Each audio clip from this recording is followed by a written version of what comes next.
My son-in-law stood in my daughter's backyard and announced their family vacation. Ocean View Resort, he said. Presidential suite, $12,000, 3 nights in paradise. 23 people cheered. His parents, his colleagues, my 3 grandchildren. I asked, when do we leave? The crowd went silent.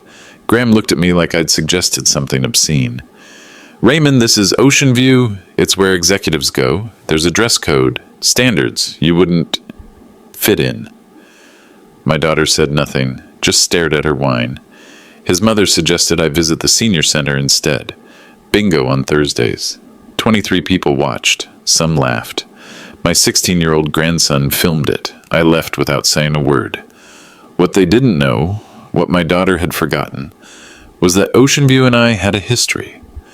A history I'd kept quiet for 35 years. 3 days later, they found out. My name is Raymond Scott. I'm 69 years old. I worked as a landscaper for 44 years. And this is what happened when my family learned that the person you look down on might be the one who built everything you're standing on. But before I tell you what I did, let me know where you're watching from and what time it is there. Drop a comment. I love seeing where this story reaches. And don't forget to subscribe for more stories about people who underestimated the wrong person. But that wasn't the beginning of the story. The beginning was 1978. I was 22 years old, working at Morrison's Garden Supply, loading mulch into pickup trucks. My hands already rough from 2 years of landscaping work. That's where I met Catherine. She worked the register, had this way of remembering everyone's name, everyone's usual order. She remembered mine after one visit. Raymond, she'd say, 3 bags of topsoil, right? I started finding reasons to need topsoil every week. We got married in 1980, small ceremony. Her parents thought she was settling. A landscaper wasn't what they'd hoped for their daughter. Catherine didn't care. She saw something in me that even I didn't see yet. You don't just maintain things, Ray, she told me on our honeymoon. You create them. One day, people are going to see what I see. Rebecca was born in 1982. Our daughter, our whole world. I worked 60-hour weeks, landscaping, groundskeeping, whatever paid. Catherine managed our tiny house, our tinier budget, and somehow made it feel like abundance. My hands were never clean. Dirt wasn't something I washed off at the end of the day. It was part of me. Under my nails, in the creases of my palms, ground into my work boots. By the time I was 35, my knees ached getting out of bed. My back had a permanent twist. But we had a roof, food on the table, Rebecca in a good school. Catherine never complained, not once. She'd rub my shoulders after 12-hour days. You're building something, Ray. Even if it's just our life, that's enough. But she was wrong. It wasn't enough. Not for her. In 1989, I met Bill Harrison. We were both working on a coastal development project. I was doing the landscaping. He was the contractor. Both of us with dirt under our nails. Both of us tired of working for other people's dreams. One afternoon, standing on a bluff overlooking the ocean, Bill pointed to 4 acres of scrubland. What do you see? He asked. Weeds, I said. Rocks, a lot of clearing work. I see 12 rooms, Bill said. Maybe 20, small resort, natural beauty, no corporate nonsense, just good work. I laughed. Bill, we're groundskeepers, not real estate moguls. We know more about land than any MBA ever will, he said. We know what grows, what lasts, what's real. He wasn't joking. Over the next month, he showed me numbers, projections, a vision. The land was for sale, 4.2 acres. Nobody wanted it. Too remote, too raw. The owner was asking $38,000. Bill had saved $35,000. Every penny from 15 years of construction work. I had $28,000. Catherine's inheritance from her grandmother. The money we were saving for Rebecca's college. I went home that night and told Catherine. I expected her to say no. It was crazy, reckless. Instead, she squeezed my hand. Her grip was tight, strong. Do it, she said. I believe in you. I always have. We bought the land in December 1989, 4.2 acres of worthless coastal scrubland. We had land, We had debt. We had no idea what we were doing. Building Ocean View took 4 years. 4 years of 18-hour days. 4 years of Bill and me doing 70% of the labor ourselves. We couldn't afford full crews. We were the crew. I poured concrete until my arms shook, installed plumbing until my back screamed, framed walls, hung drywall, wired electrical. Bill did the same. Catherine brought us dinner most nights. Rebecca, 6 years old, would play in the dirt piles. She thought we were building a castle. Daddy's making something big, she'd tell her friends. I was, but it was killing me. My hands scarred, burns from concrete, cuts from metal. My back, already damaged, got worse. Some mornings I couldn't stand up straight, but we kept going, and we planted every tree ourselves, every shrub, every flower. I designed the gardens based on what Catherine loved. Lavender, roses, coastal grasses. The main building took shape. 12 rooms, then 16, then 24. We opened in 1993, Ocean View Resort. Rebecca, 10 years old, chose the name. The first guest review said, "Built with love, you can feel it." Bill and I split ownership. He put in more cash, 55%. I put in more labor, 45%. But it was ours. The presidential suite, the best room, corner ocean view, I named after Catherine. The Catherine Suite. She cried when she saw the plaque. For 10 years, it was perfect. The resort grew. 28 rooms, a wedding venue, 4.8-star rating, revenue climbing. We were successful. Bill and I, two groundskeepers who built something real. Then everything changed. By 2010, Ocean View Resort was worth $3.8 million. Annual revenue, $680,000. My share of the equity, over $1.5 million. But you wouldn't know it by looking at me. Same truck, same small house, same flannel shirts. Catherine understood. Wealth is what you keep quiet, not what you show, she'd say. We raised Rebecca middle class. Comfortable, but not as you spoiled. I paid for her college, her first car, down payment on her starter home. But I never told her about the resort. I wanted her to earn her own way, build her own success, stand on her own feet. I thought I was teaching her self-reliance. I didn't know I was teaching her shame. The legal documents, ownership certificates, LLC operating agreements, tax returns, I kept them all in my workshop. Metal filing cabinet, green folders. Catherine labeled them in her handwriting. Harrison and Scott Holdings, LLC. The company was technically in her name, tax purposes. Bill's accountant suggested it, but it was mine, 45% initially. The resort kept growing. We hired a general manager in 2015, professional operations.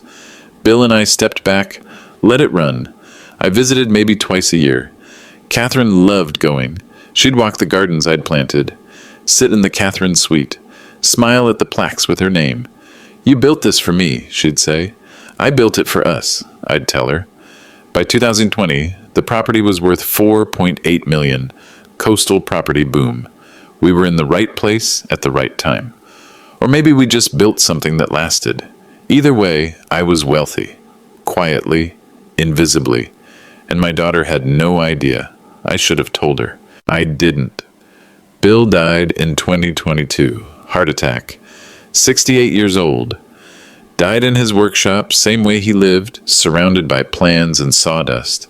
I lost my best friend, my business partner, the only person besides Catherine who remembered when Ocean View was just weeds and dreams.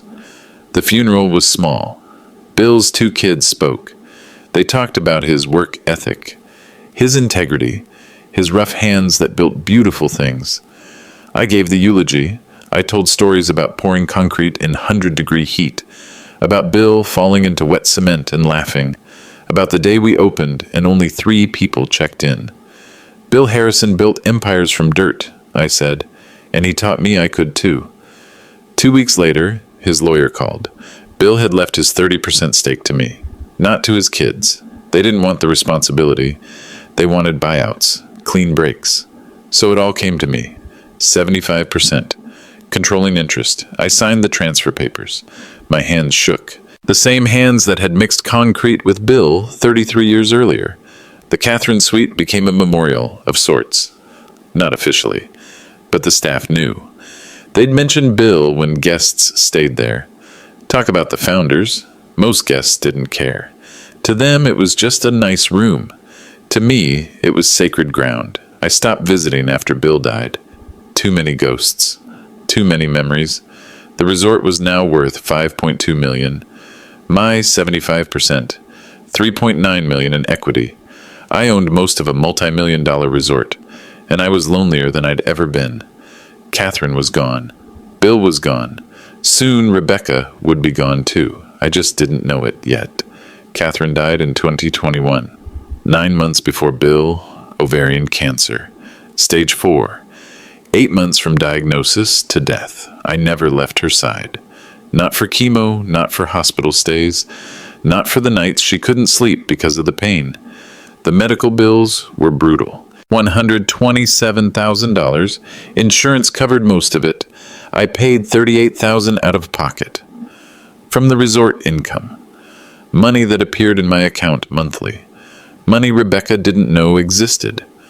Rebecca visited twice during those 8 months. Too busy, she said. Work was crazy. The kids had school. Graham had depositions. Graham never came at all.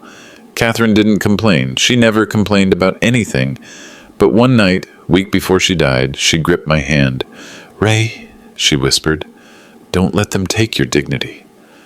I didn't understand then. The funeral was a Tuesday.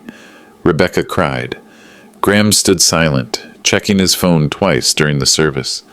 My grandchildren, Connor 15, Madison 13, Tyler 10, they barely knew their grandmother.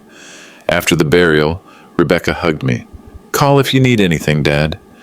Then she left, back to her life, her big house, her successful husband. The calls stopped coming. Every week became every month. Every month became holidays only. I sat in our empty house.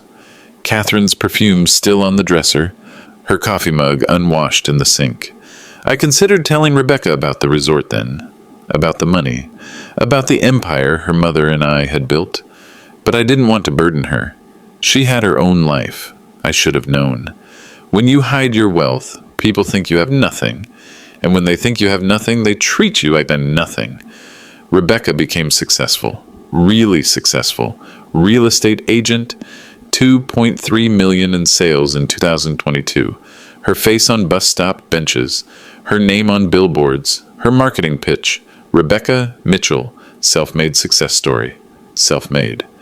The irony burned.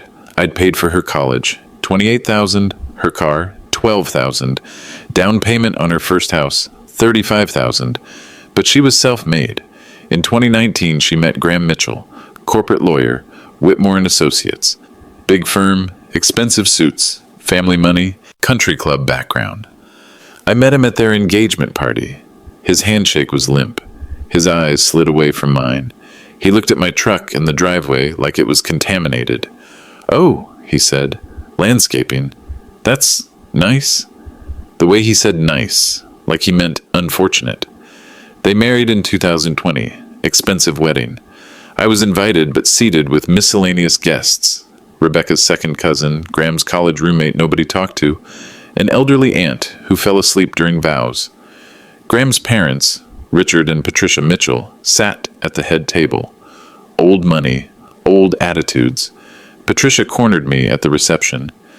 "Raymond, so wonderful Rebecca found someone stable after growing up with such limited means." Limited means. I had more money than the Mitchells. They just couldn't see it through my flannel shirt. Rebecca changed after the marriage. New accent, less regional. Designer clothes, embarrassment about her roots. The 3 grandkids, Connor, Madison, Tyler, barely knew me.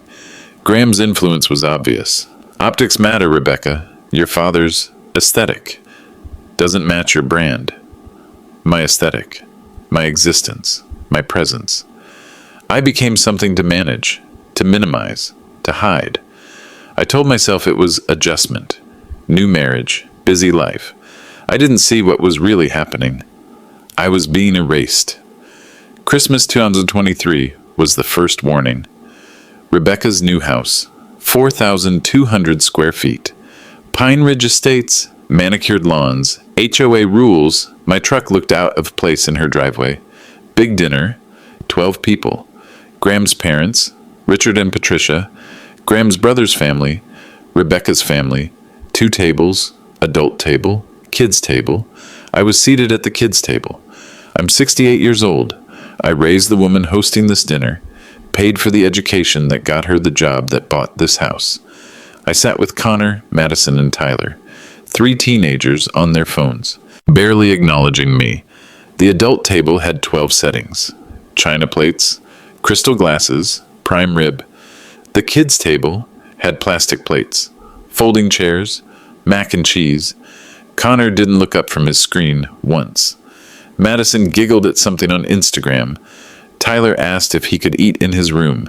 I sat there, knees hitting the underside of the card table, eating pasta from a plastic plate while adults laughed over expensive wine 12 feet away.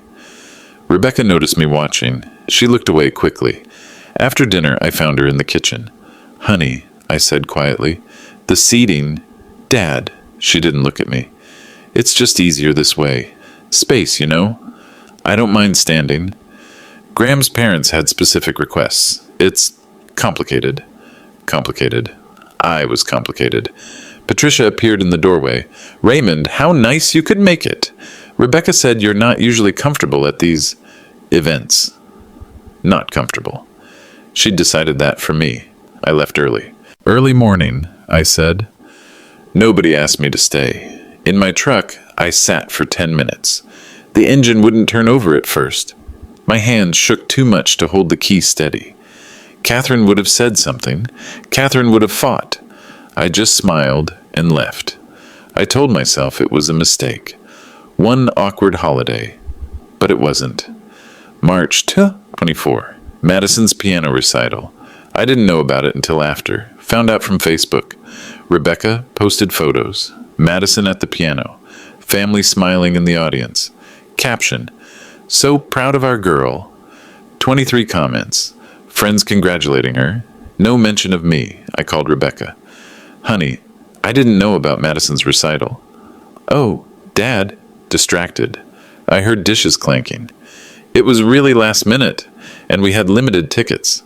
I would have driven down. I haven't seen the kids perform in 2 years.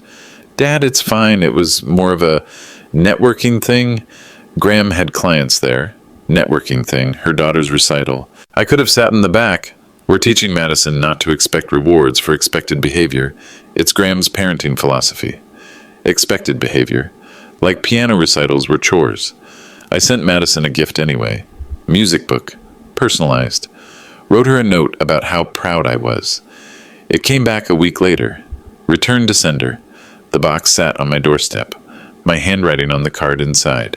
To Madison, keep making beautiful music. Love, Grandpa. Someone had written "refused" across it. I called Graham directly. I just want to be part of their lives. "Raymond." His voice had that lawyer tone, patient but dismissive. "We appreciate that. But the kids are really busy. Sports, academics, social development. Maybe when things calm down." Things never calm down. That's what you say when you mean never. 2 days later, Connor posted Instagram stories from a recital after party. 26 people. Pizza, cake, laughter, no Grandpa. I stopped calling as much. Waited for them to reach out. They didn't. Weeks became months. Months became silence.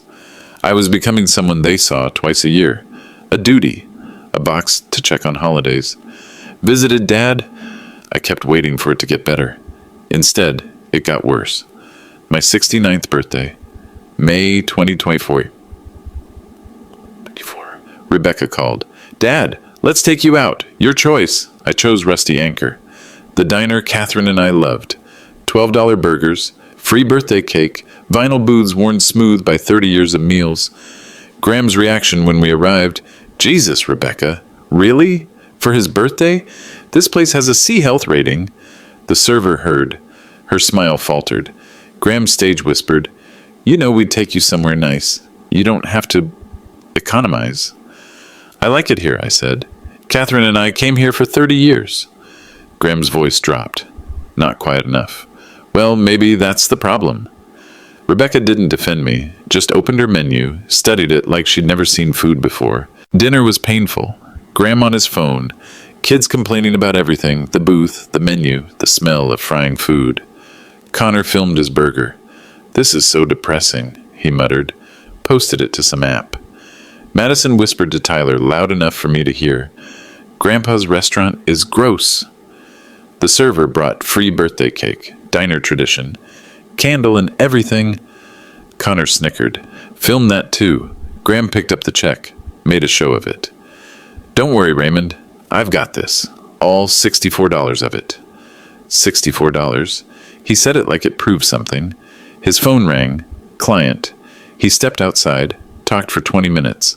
I sat there with my daughter and grandchildren, none of them looking at me, all of them wishing they were somewhere else. Rebecca apologized on the way out. Dad, you have to understand. Graham grew up differently. He doesn't mean anything by it. I looked at her, really looked at her. I know exactly what he means, I said. She flinched, looked away. That was 4 weeks before the BBQ. 4 weeks before everything shattered. June 2024. Rebecca's annual summer kickoff BBQ. 23 guests. Neighbors from Pine Ridge Estates. Graham's work colleagues. Rebecca's real estate team. Graham's brother's family. His parents. I almost didn't go. But Rebecca specifically invited me. Dad, please come. It'll be fun.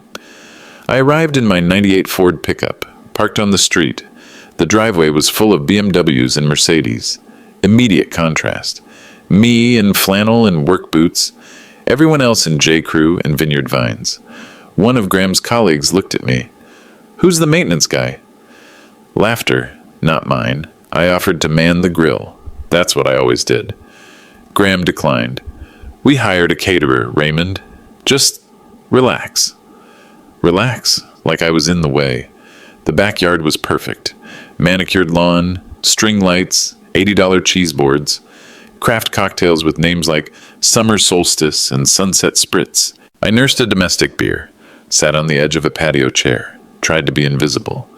Connor, 16 now, stood nearby, phone in hand, recording TikToks, ignoring me completely. At 7 o'clock, Graham clinked his glass. Everyone, announcement! The crowd gathered, excited murmurs. I've booked us all a family vacation. Graham's smile was wide, proud. Ocean View Resort, 3 nights in paradise.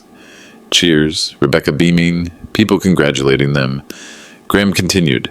Presidential suite, the works. $12,000 for the weekend. It's going to be incredible. More applause. Someone whistled. My fingers tightened on the beer bottle. Condensation slipped down my palm. Nobody noticed my reaction. Graham gestured broadly. A real getaway! The kind of place where executives unwind. 5-star accommodations, gourmet dining, private beach. I set down my beer. The bottle made a soft sound on the glass table, and then I made the mistake of speaking.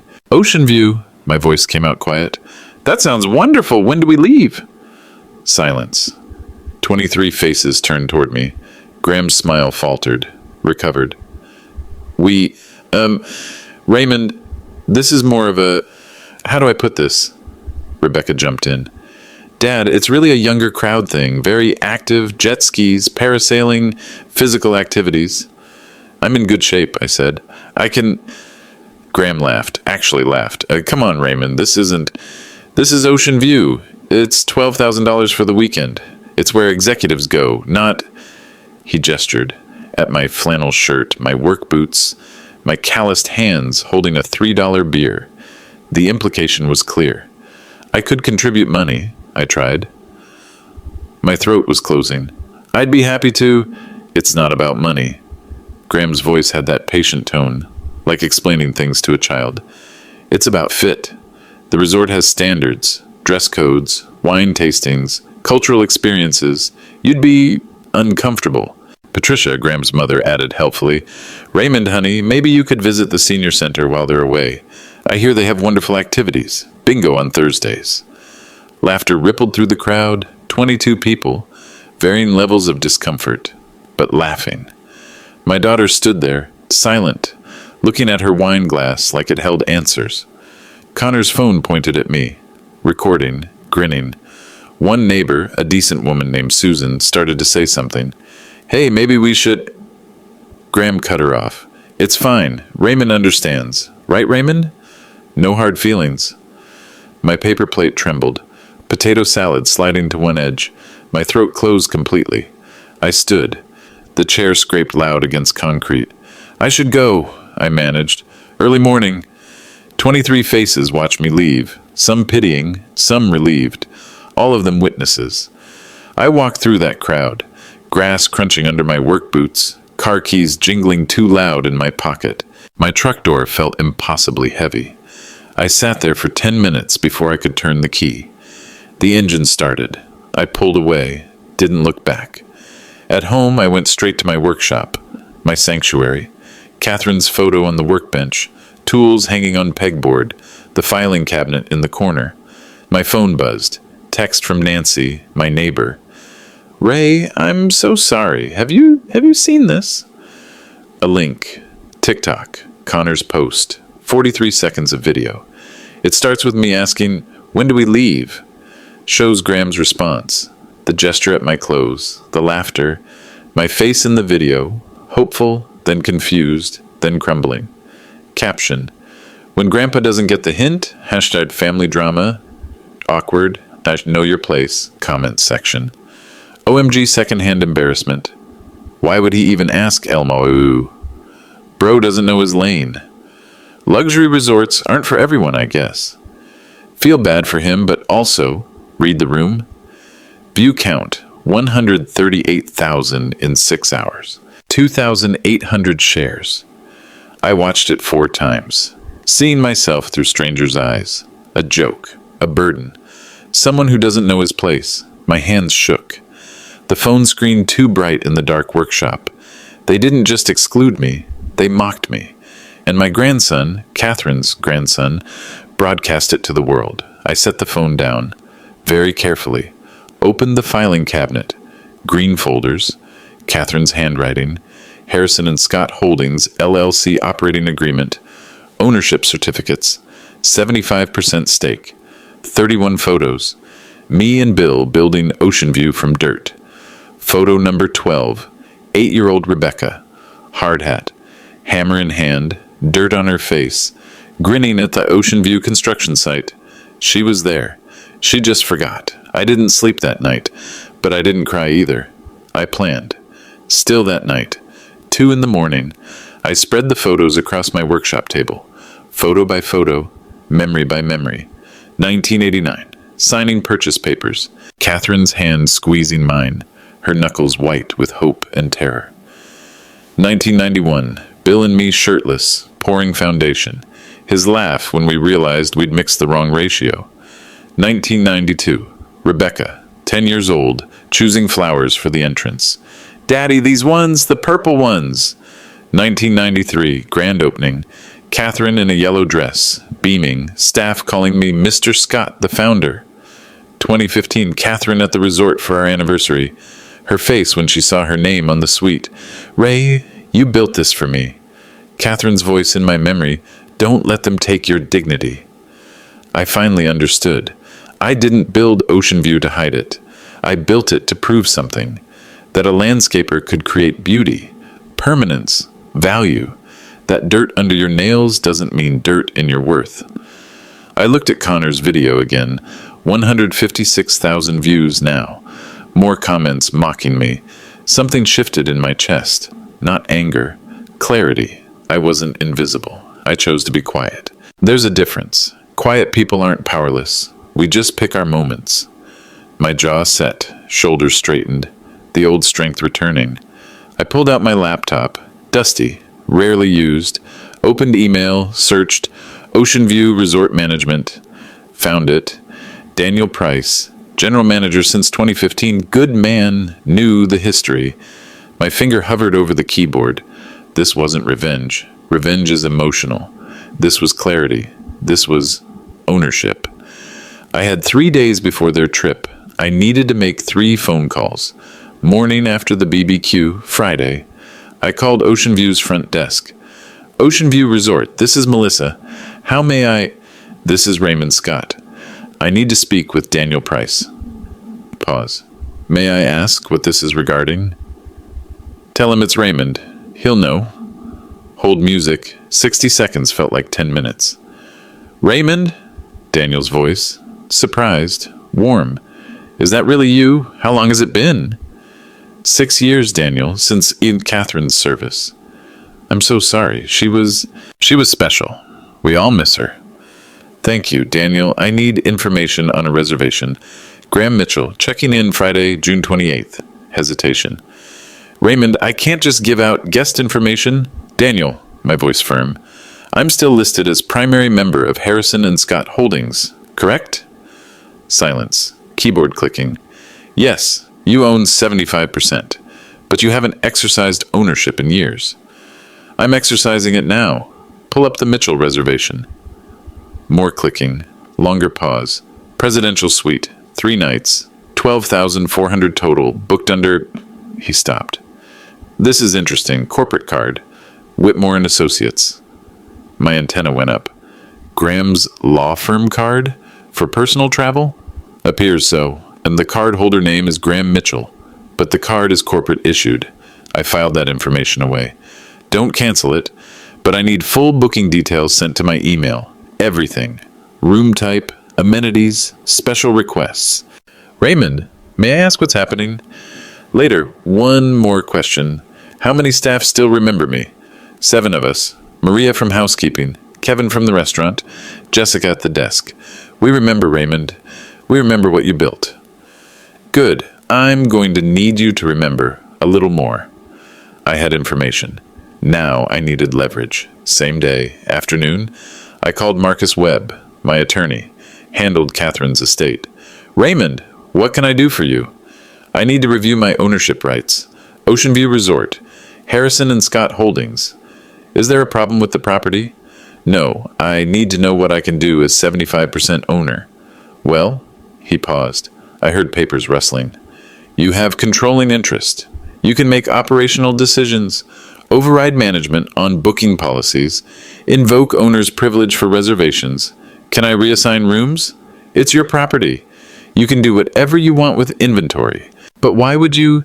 Can I also terminate reservations that violate resort policies? If you have cause, yes, but Raymond, what's this about? One more question. If someone books a personal vacation using their employer's corporate card, is that an ethics issue? Sharp intake of breath. In most cases, yes, especially for attorneys.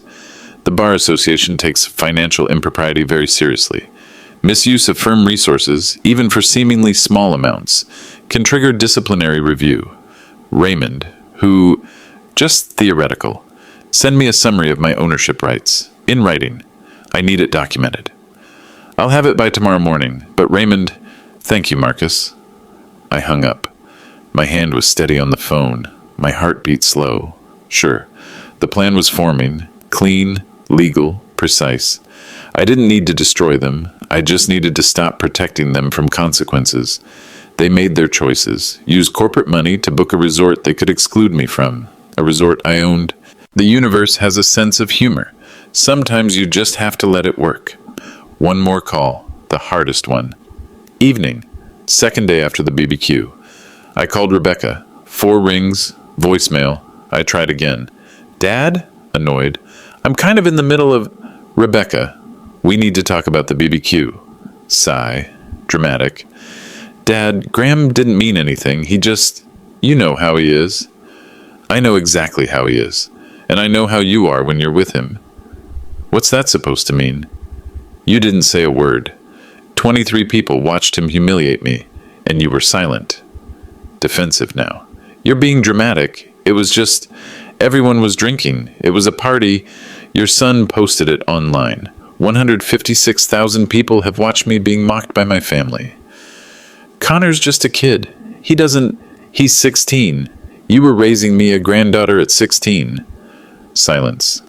I heard something break in the background. A glass, maybe. Is there a point to this? Her voice turned cold. Because I have an open house tomorrow, and The point is, do you know where I worked for 44 years? What? Yes, landscaping. Dad, what is that? Do you remember the first construction site you ever visited? When you were 8? No, Dad, I don't have time for memory lane. I closed my eyes, saw the photo, her tiny hand in mine, hard hat falling over her eyes, ocean view rising behind us. I gave you every chance, I said quietly. Chance for what? Dad, you're not making sense. Enjoy ocean view, I hung up. The phone felt heavy in my hand, my chest hollow, but clear. She had 3 days. She didn't call back. Some bridges burned themselves. You just stopped bringing water. Wednesday, 3 days before their trip, I sent the email. It's to Daniel Price, General Manager, from Raymond Scott. Subject, Owner Directive, Mitchell Reservation. Daniel, as primary member of Harrison and Scott Holdings, 75% ownership, I'm exercising the following directives. 1. Reassign reservation from Presidential Catherine Suite to Standard Room 212. 2. Revoke all complimentary upgrades and amenities. 3. Standard check-in procedures only, no VIP treatment. 4. I will be on property Friday for personal visit. These actions are within my rights. Per Operating Agreement Section 8.3, please confirm receipt. Regards, Raymond Scott. Send. 1 hour later. Daniel's reply. Raymond, understood. Changes have been implemented. Reservation now shows. Room 212, Standard Queen, Street View. No upgrades. Standard check-in, 3 p.m. But can I ask why? I wrote back, it's personal. And Daniel, don't tell them I'm coming. His response, understood.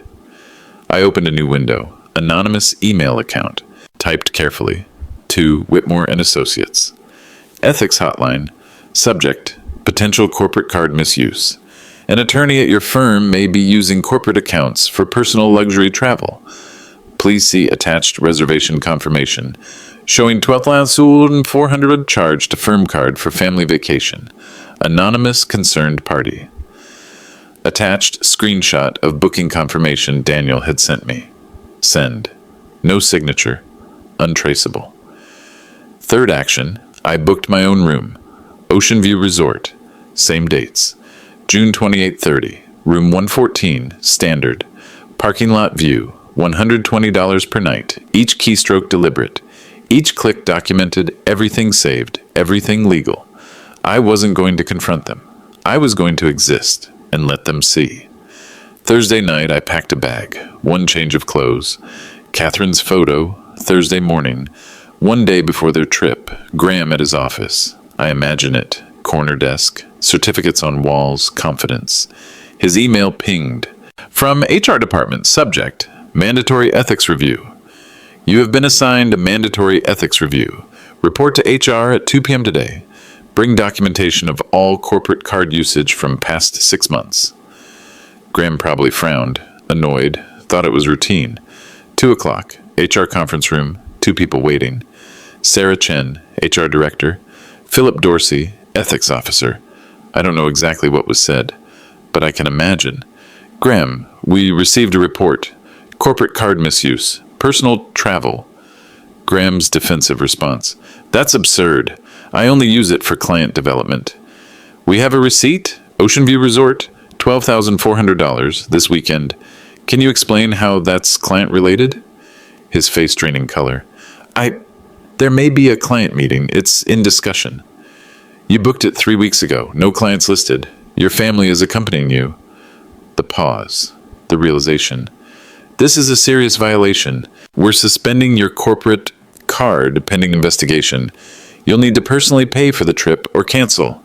This is ridiculous. Who even reported this? Anonymous tip. Very detailed. Graham's panic.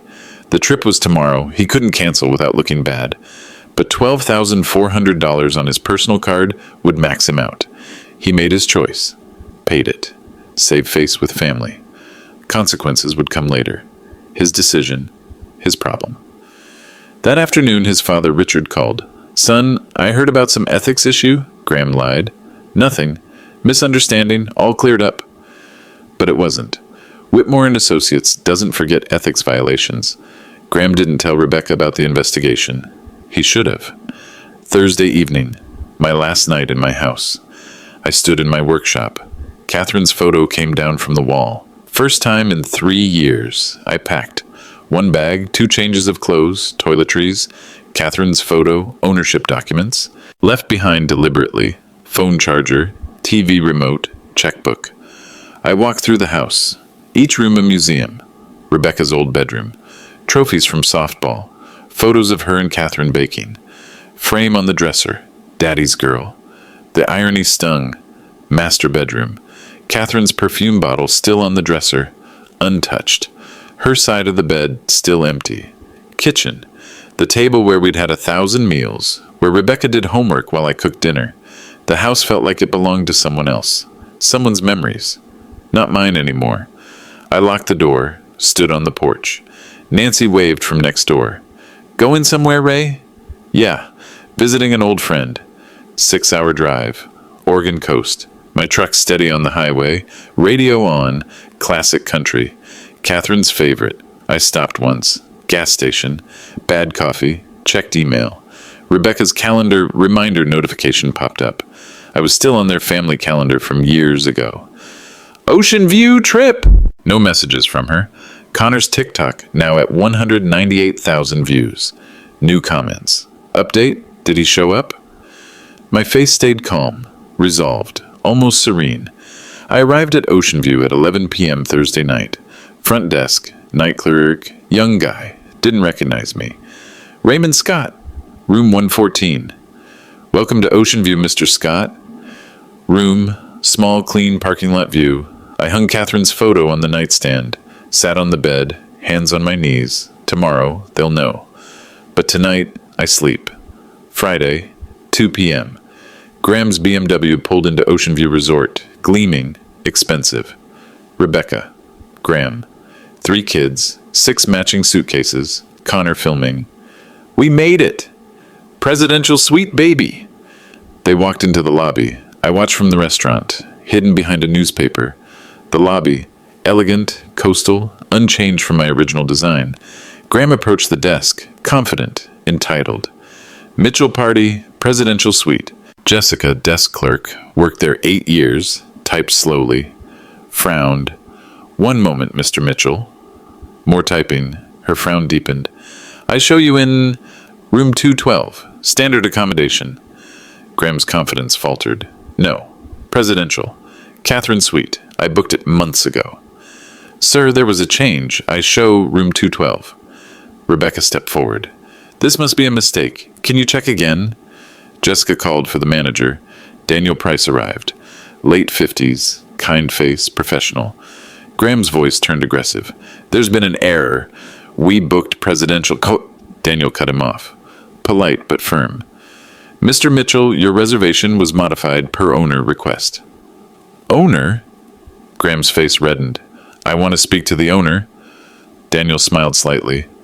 That can be arranged. Movement behind them. Footsteps. My footsteps. I set down the newspaper. Stood. Walked into the lobby. I'm the owner. They turned. Every eye in the lobby. Silence spreading like spilled water. Rebecca's face. Shock. Confusion. Dawning realization. Graham's face. Anger. Confusion. Pale recognition.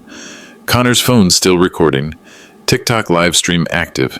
850 viewers watching in real time. Tyler, 11 years old, whispered, That's Grandpa. Madison, 14. What's he doing here? I didn't say anything yet. I let them figure it out. Graham recovered first. Raymond? What? Why are you here? I'm staying here, like I have been for 35 years. Rebecca's voice small. Dad, I don't understand. Daniel stepped forward. Respectful. Mr. Scott is the co-founder of Ocean View. He and Mr. Harrison built this resort in 1989. That's impossible. Graham's lawyer brainworking. He's a landscaper. Jessica spoke quietly, proudly. He planted every tree on this property with his own hands. Other staff emerged. Maria from housekeeping. 12 years with us. Kevin from the restaurant. 8 years. Maria's face lit up. Mr. Scott? Is that really you? Hello, Maria. She turned to Rebecca, genuine warmth.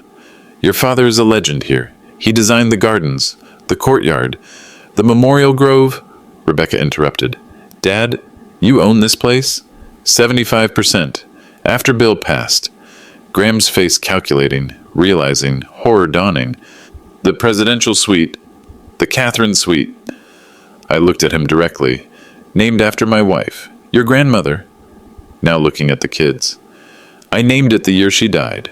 It's not for people who mock her memory. Connor's phone shaking. Live stream chat exploding. Wait, what? Grandpa owns the resort? This is the best plot twist ever. I feel so bad for him now. Bro just got owned. Connor realized he was still live. 932 viewers now. Fumbled to end the stream. Too late. Already saved. Already spreading. I picked up the key to room 114 from the desk. Enjoy your stay. And walked away. I walked toward the elevator. Back straight. Footsteps steady. Dad! Dad! Wait! Rebecca's voice behind me. I didn't turn. Please, I didn't know. I stopped. Turned slowly. You didn't ask. In 35 years, you never asked what I built. You only saw what I wore. Tears streaming down her face. I'm so sorry. I know you are, but sorry doesn't change what you chose. Graham approached, hands raised, placating. Raymond, let's be reasonable. This is clearly a misunderstanding. I looked at him, really looked at him. The only misunderstanding is yours. You thought I was nothing. I am the ground you're standing on. The elevator arrived. I stepped in. Last image, Rebecca's face in the closing doors, mascara running, hand reaching out. Cut to room 212, their downgraded room, standard. 2 queen beds, no ocean view, highway noise, kids complaining immediately. This is it? Where's the suite? There's no balcony? I can hear trucks. Graham pacing. I don't understand. How could he? He lives in a shack. Rebecca sat on the bed, realization washing over her. He gave me everything. College, car, down payment. Her voice breaking. And I... Graham's phone rang, his law firm. Mr. Mitchell, we need to discuss your ethics review immediately. Connor's phone blowing up, the live stream clip going viral. Grandson mocks grandpa. Doesn't know grandpa owns the resort. 63,000 views in 2 hours. Comments destroying Connor. You're a terrible person. Respect your elders. Karma served. This is what happens when you're ungrateful. Physical. Family in small room, suitcases piled, silence heavy. I went to the garden, the one I planted 35 years ago. Friday night. Connor's live stream clip spreading across every platform. TikTok. Original Grandpa Doesn't Get the Hint video versus new Grandpa Owns the Resort reveal. Side-by-side comparison videos. 920,000 views by midnight. Comments on the original video now. This aged like milk. Imagine disrespecting the man who built the place. The way he said, I'm the owner, with zero emotion. This is what quiet power looks like. Connor better apologize before his life is over. Connor's other social media. People digging through his accounts. Finding more disrespectful posts about family. About old people. About his broke grandpa. Reddit thread. Entitled grandson mocks landscaper grandpa. Doesn't know grandpa is millionaire resort owner. 12,000 upvotes. 4,000 comments. Twitter. Ocean view. Grandpa trending nationally. News sites picking it up. Viral video shows power of quiet justice. Connor's response? Deleted TikTok account. Too late. Screenshots everywhere. Madison and Tyler. Classmates texting them screenshots. Your grandpa is famous, but not in a good way for you guys. Connor in hotel room, phone face down, hands shaking. Can't stop crying. Madison to Connor. You ruined everything. Everyone at school knows. Everyone. Rebecca trying to control damage. Calling friends. Explaining. But everyone had seen the video. Rebecca, I had no idea your father was... Rebecca, why did you treat him like... Rebecca, how could you not know... Graham silent. Realizing his career implications. The ethics investigation. Now coupled with viral video showing him humiliating a resort owner. His clients would see this. His partners would see this. His reputation destroyed. By morning, it had reached Rebecca's clients. Saturday morning, Graham's phone, 6 missed calls from Whitmore and Associates. Senior partner, voicemail, Graham, we need you back Monday, 8 a.m. This is urgent. Graham called back. I'm on vacation. Can this wait? No, we've completed the ethics review, and we've seen the video. Well, what video? The one where you humiliate your father-in-law at his own resort, the resort you charge to our corporate card.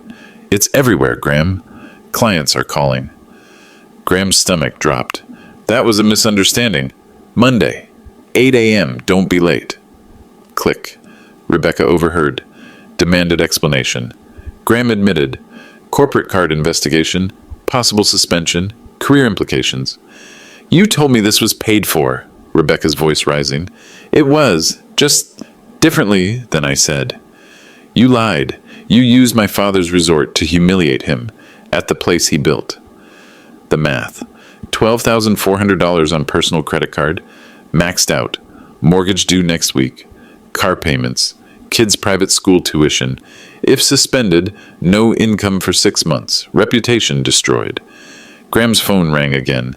His father, Richard. Son, that video, what were you thinking? Patricia in the background. I told you he had no class. Now everyone knows you have none either. Even his own mother turning on him. Graham stood on the hotel balcony, hands on railing, knuckles white, 6 floors up. Not suicidal, just defeated. Inside, Rebecca, on the phone with a friend, crying. I didn't know. I swear I didn't know. But that was the problem. She should have known, should have asked, should have cared. The kids in the other bed, silent. Phones off for once. Even they understood. They'd crossed a line. But the worst was still coming. Saturday afternoon, Rebecca's phone. 3 clients canceling appointments. Email from major client. Estate sale. $2.8 million property. Rebecca, given recent events, will be seeking different representation. Best wishes. Her real estate team group chat. Someone screenshot it and sent to her. Did you guys see Rebecca's video? The self-made thing was always BS, apparently. Her dad is rich, and she treated him like garbage. I wouldn't want her representing me. Rebecca's brand, authenticity, self-made success, family values. Her website bio. Rebecca Mitchell built her success from the ground up, learning the value of hard work from her blue-collar roots. The irony, those blue-collar roots built a $5.2 million resort. Client phone call, listing appointment. Rebecca, I saw your father's resort. Beautiful property. Why did you tell me you came from nothing? I didn't mean... You presented yourself as self-made, but your father clearly had means. That feels dishonest. Lost listings, 3 properties, $5.6 million in potential sales, $68,000 in commission. Her business partner's email. Rebecca, we need to talk. The partners are concerned about optics. Optics. The word Graham always used. Now destroying her. Rebecca in hotel room, laptop open, watching her professional reputation crumble in real time. Google search, Rebecca Mitchell Real Estate. First result, TikTok video of her silence while Graham humiliates her father.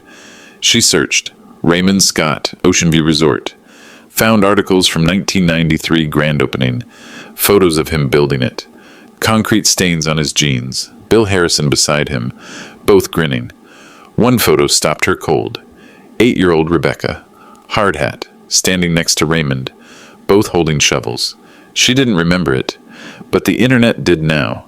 She finally called me. I didn't answer. Saturday evening, knocking on my door, room 114. Dad, please, I know you're in there. I sat on the bed, Catherine's photo in my hands. Didn't move, more knocking. I'm so sorry, I was wrong. Please, can we just talk? Silence from me. I heard paper sliding under the door. A note. Dad, I love you. I'm sorry I forgot what matters. Please forgive me. Rebecca. I read it, set it aside, didn't respond. My phone. 56 missed calls. Rebecca, 31. Graham, 12. Connor, 8. Madison, 5. Voicemails. Rebecca crying, Dad, I don't care about the money. I miss you, please. Graham desperate. Raymond, I apologize for my behavior. It was inexcusable. Can we start over? Connor sobbing, Grandpa, I'm so sorry. I deleted everything. Please don't hate me. Text from Rebecca. Dad, Graham got suspended from work. We might lose the house. I'm not asking for money. I need my dad. I started typing a response. I needed my daughter too. She was busy.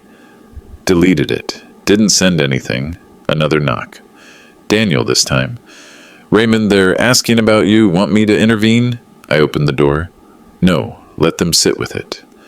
For what it's worth, the staff is on your side. Always have been. Thank you, Daniel. That means more than you know. His hand on my shoulder. Brief squeeze. Understanding. I closed the door, hand on the knob, breathing steady. Not punishing them, just not rescuing them. There's a difference. They built this situation. They could sit in it. Sunday morning, I did something I should have done years ago. Sunday morning, hotel restaurant. Not the guest section, staff area. Breakfast with Daniel, Maria, Kevin, the core staff who knew me. I wanted to talk about Ocean View's future. They listened. I'm 69, Bill's gone, Catherine's gone. This place was built for them, for that dream. Maria, it's a beautiful legacy, Raymond. But it's not mine anymore. It's become something else. The announcement. I'm transferring 60% of my ownership to Coastal Builders Foundation, nonprofit training young people in skilled trades, keeping 15% for living expenses, modest income. Enough. The symbolism, teaching the next generation that building with hands has dignity. Daniel's eyes widened. Raymond, that's extraordinary. Bill and I were groundskeepers who became builders. I want other groundskeepers to know they can build empires. Marcus Webb arrived. My attorney. Brought paperwork. Signing ceremony. Small, quiet, staff as witnesses. Value. Giving away $3.1 million in equity. Keeping $780,000 stake for retirement. $3,200 monthly income. Catherine's photo on the table beside the documents. Each signature. Each page turned. Official seals pressed. Maria crying. Catherine would be so proud. I hope so. The question nobody asked. What about Rebecca's inheritance? My face. Peaceful. Some legacies aren't about money you leave to family. They're about values you leave behind. Rebecca wouldn't inherit a resort, but maybe, someday, she'd inherit the lesson. That dignity isn't in wealth. It's in how you treat people while building it. I stood, shook hands with Daniel, Maria, Kevin. Take care of this place. It's yours now. Before I checked out, I left one thing at the front desk. Sunday afternoon, before leaving, I walked to the coastal garden, the section I designed, planted 35 years ago, now mature, stunning. Centerpiece, Catherine's memorial tree, Japanese maple, her favorite.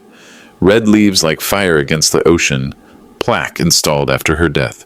Catherine Ann Scott, 1954-2021. She saw beauty in everything. I sat on the bench I'd built, gardens surrounding me. Plants I remembered installing, lavender from Catherine's wedding bouquet, roses for our anniversaries, coastal grasses, practical, beautiful, enduring. Ocean breeze, salt air, soil under my fingernails. I pulled one weed. Habit. Memory. Catherine here in 2010, our last visit together. Her hand in mine. Her words. Ray, you made something permanent. That's love. I spoke aloud. To her, to the wind. I don't know if I did the right thing.